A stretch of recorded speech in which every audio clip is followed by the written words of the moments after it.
Agora, pode ser uma cilada, Bino. É mesmo? Atenção, abre esse zóio aí que esse bagulho tá estranho. É, minha gente, mensagens falsas, ligações clonadas, vozes que imitam parentes e até vídeos criados por inteligência artificial. A tecnologia que facilita o dia a dia também virou ferramenta nas mãos de criminosos cada vez mais criativos. Criativos e ruins, viu? E os dados são alarmantes, tá? Segundo a nova pesquisa do Instituto Datafolha, realizada neste ano, 1 em cada 3 brasileiros sofreu algum golpe na internet com prejuízo financeiro.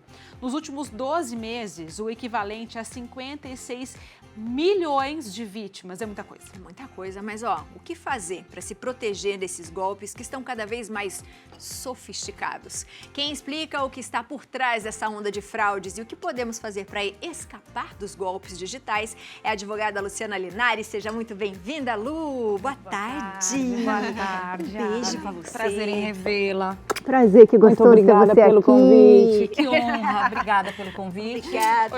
Um prazer meu. Muito obrigada pelo convite. Imagina, a gente já se encontrou no camarim. É verdade. A gente estava se produzindo para entrar no programa e agora estamos verdade. belas tão aqui. gostoso, né? É, gostoso. De confraternização. A gente já vai entrando no clima já. Exato. Muito obrigada pela honra do convite. Hoje, uma tarde que eu considero importante para falar sobre esse direito do consumidor, que é um direito tão sagrado para nós todos brasileiros, afinal de contas, todos somos consumidores. As crianças consomem, são hipervulneráveis, nós consumimos a todo instante, somos todos expostos a uma situação de consumo, especialmente com os bancos. E claro que nessa dinâmica da sociedade, do nosso dia a dia, estamos muito expostos a golpes, como vocês bem falaram.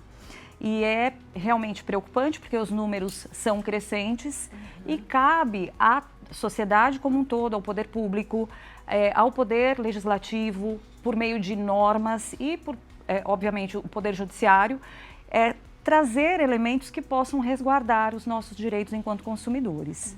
Então, eu agradeço pelo convite e vamos tentar trazer essa dinâmica e esclarecer as pessoas sobre como prevenir essas situações. Existem os golpes mais comuns, Lu, que a gente tem visto, porque cada vez está ficando pior, né? Vamos dizer assim. Inclusive, hoje eu estava assistindo uma situação de uma quadrilha que foi desmascarada no litoral de São Paulo por praticar o chamado golpe do falso advogado. São várias modalidades que nós estamos observando, muitas delas relacionadas às relações de consumo bancárias. Costumo dizer que é difícil hoje em dia quem não tem uma conta num banco. Sim. Então, normalmente, as situações envolvendo golpe, elas se relacionam às relações de consumo bancárias. Somos nós que temos algum tipo de conta, às vezes até uma conta pagamento, não importa o tipo de relação bancária, mas a partir dos nossos dados que são fornecidos aos bancos, infelizmente acontece algum tipo de vazamento, Gabi, que permite que esses criminosos estelionatários coloquem as pessoas em situações de prejuízos enormes. Então, são prejuízos que variam. Já tive situações de prejuízos que variam de 10, mas já tive situações de pessoas que chegaram a mim com prejuízo de mais de 200 mil reais. Uau. Então, realmente é uma situação que nos coloca num estado de alerta constante.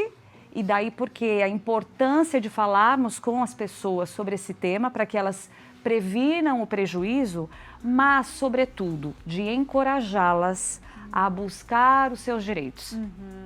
É nesse sentido que nós temos que enfrentar o tema. Então, sofreu o golpe, muitas pessoas têm vergonha. Tem. Porque Você a pessoa fala, como se é sente... que eu pude cair? Como é que eu pude cair, me passar a Se perna, né? culpa. Eu fui, assim, desatenta. E a pessoa fica com Exato. vergonha, né? Se culpa, fala como eu pude ser tão ingênua, como que eu não percebi.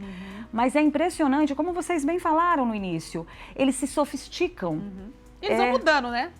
Sim. E muitos, né, na maioria das situações, eles se aproveitam de uma situação de medo da pessoa. Então, só para vocês terem uma ideia de como normalmente acontece. Esses dados dos consumidores, normalmente os dados bancários, tá? Então, imaginemos que esse consumidor tem uma conta num determinado banco digital. Esse dado vazado, caído na mão de um estelionatário, o que esse criminoso faz? Ele vai ter acesso a um sem número de informações relevantes, tais como o nome completo do cliente, o número do CPF, o RG, o endereço, até mesmo, o número do contrato que esse consumidor tem com o banco. Absurdo, Daí né? fica difícil, né? Não, fica... Daí como que você se protege? Como você se protege? Então, numa situação como essa, o que eles fazem? Eles entram em contato com esse consumidor já tendo os dados. Todos os dados e ganha a confiança, porque ele se coloca, ele se apresenta como funcionário do banco e aí ele fala, por exemplo, trazendo aqui um exemplo, eu falo com a Luciana Linares, então ele já fala o meu nome completo. Olha, eu sou fulano de tal, eu trabalho no banco tal, que é o meu banco. Então, naturalmente, eu já vou ter um certo grau de confiança e eu vou desconfiar. Eu falo, sim, aconteceu alguma coisa? Porque você fica preocupado. Claro. Então, eles trabalham, primeiro, com a quantidade de informações vazadas para acessar esse consumidor e eles trabalham também com a psicologia do medo. Então, eles assustam o consumidor para, a partir desse medo instaurado no consumidor, começar a tirar desse consumidor um movimento justamente para aplicar o golpe. Meu Deus. A gente tem um depoimento aqui, e eu acho que tem muito a ver com isso que você está falando. Vamos assistir? Vamos lá. Boa tarde, meninas. Obrigada, viu, pelo convite de estar aqui no seu programa e fazer um alerta para as pessoas. Infelizmente, o golpe é verdade. Existem pessoas maldosas que praticam isso todos os dias. E eu fui uma das pessoas que caiu nesse golpe. Eu não desconfiei nem um minuto. Por quê? Porque eles realmente ligaram numa hora certa. Eu estava buscando meu filho na escola, a gente estava seguindo rumo à natação, porque ele tem natação. Então eles me ligaram, começaram a conversar comigo. Na conversa, eles perguntaram se eu tinha ciência de um valor feito no cartão de crédito. Eu falei que não. Ele falou assim, olha, minha senhora, então a senhora está recebendo um golpe, olha só. Então eu preciso que a senhora cancele essa compra. E para cancelar essa compra, eles me fizeram fazer passo a passo de tudo que eles iam falando. Gente, é muito perfeito, eles têm os seus dados, ele falou meu CPF, meu RG, meu nome completo, enfim. Nenhum momento eu desconfiei que era golpe. E se eu não tivesse nessa função mãe, que é com o filho atrás do carro, levando ele para natação, a criança falando, ele comigo no telefone, eu acho que eu teria concentrado melhor e não teria caído no golpe. Na ligação, ele me fez tirar o valor do saldo do crédito, transformar em limite positivo, e assim ele ia me perguntando, minha senhora, confirma para mim, é no valor tal que aparece na sua tela? Eu falei, não, é valor X. Então, aos poucos na conversa, ele ia tirando informações de uma forma que eu não reconheci que era um golpe, e ele fez, né, no final das contas, eu fazer um Pix para ele, no valor total que tinha na minha conta. Mas antes disso, olha porque eu não desconfiei. Ele fez eu ir no reajuste da Nubank e fez eu mudar ali para o Pix realmente só fazer no valor até R$1.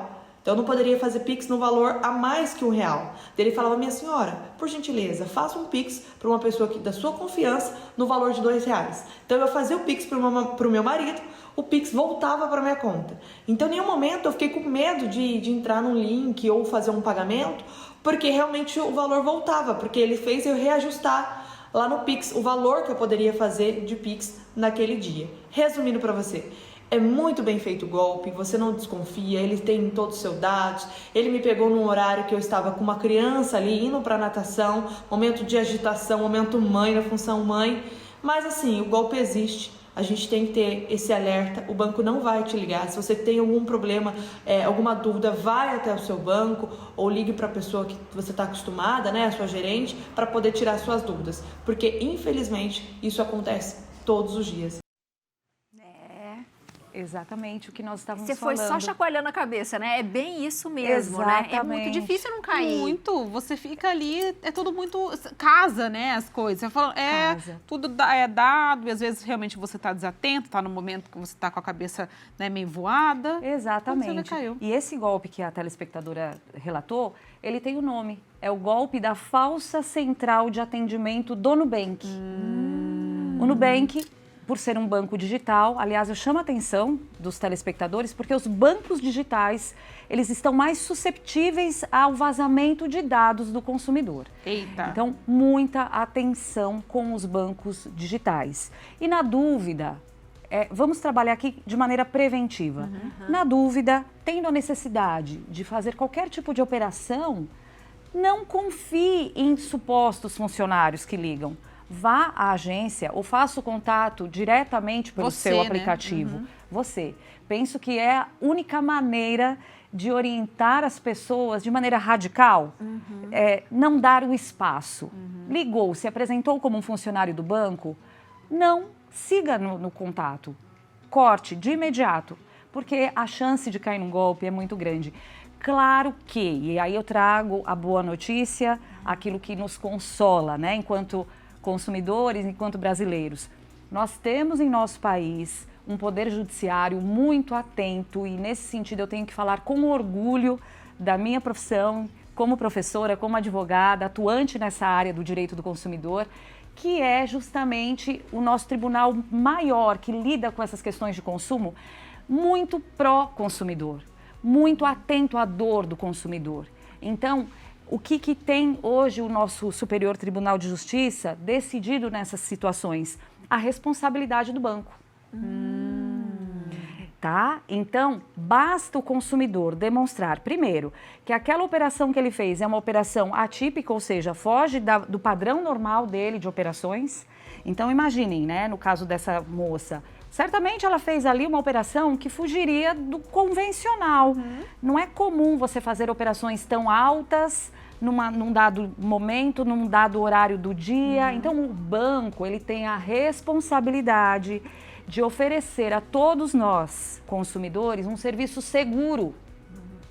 É o dever de segurança. Isso está no Código do Consumidor. O direito do consumidor é um direito que está previsto constitucionalmente, que é a norma maior do nosso país, é a Constituição Federal. Então, nós temos, enquanto consumidores, Gabi, um direito sagrado de proteção, que vem pelo Código do Consumidor ainda maior com o dever de segurança.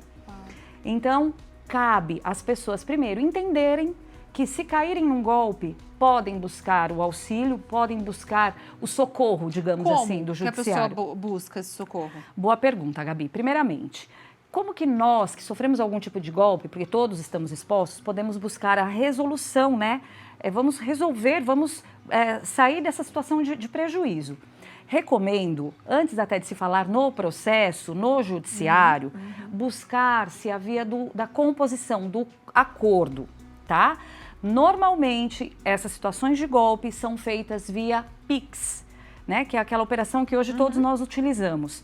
E o Pix, ele admite um procedimento de devolução, que inclusive é uma norma prevista no Banco Central, que, aliás, eu chamo a atenção dos nossos ouvintes, dos nossos telespectadores, que além do Código do Consumidor, há uma quantidade muito importante de normas de índole administrativa do Banco Central que regulam essas relações de consumo. Então, por exemplo, o Pix, ele tem uma norma administrativa, que é a Resolução número 1 de 2022, que regula o mecanismo especial de devolução.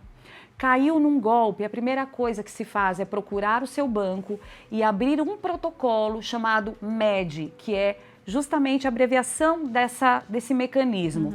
Aí vocês podem me perguntar, mas Luciana, funciona? Ainda que não funcione, ainda que não consiga se buscar esse valor, é importante que o consumidor faça esse protocolo, faça essa solicitação. Por quê?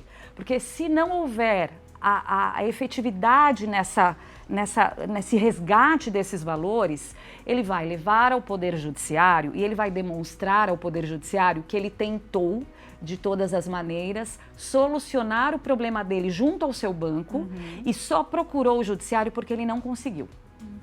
Isso demonstra para o Poder Judiciário a boa-fé e o movimento do consumidor de tentar a solução.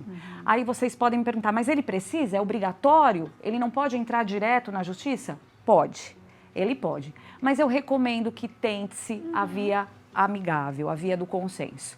Tentou pelo mecanismo especial, não conseguiu a devolução do Pix? Aí sim ele vai procurar o Poder Judiciário, levar a um juiz essa demanda e certamente ele tem grandes chances de demonstrar que ele foi vítima disso por falha, repito, no dever de segurança desse banco que permitiu o vazamento dos dados dele. Nossa, deixa a gente mais aliviado, né? Com certeza. Exato. Porque sabendo que a gente cai em golpe, né? Que tem Exato. tantos golpes, saber que a justiça está a nosso favor, isso deixa assim, né? A gente um pouquinho mais tranquilo. Exatamente. E nesse aspecto eu parabenizo a TV Aparecida, parabenizo a toda a produção do programa, porque é por meio desses diálogos com vocês e com as pessoas que nos acompanham que elas vão realmente se proteger e buscar os seus direitos numa situação de conflito. Porque vocês têm esses direitos, viu? E ó, se você de repente tem alguma dúvida específica, manda mensagem pra Lu, tem a fotinho dela lá, @programa Viva Tarde, todos os dados também. Então aproveita e faz pergunta que ela responde pra vocês. Com toda certeza, Abi. Obrigada, Obrigada. viu? Seja Lu, sempre obrigada. bem-vinda. Eu que agradeço. Ótimo. Obrigada, Obrigada. queridas. Muito obrigada pelo convite. Obrigada.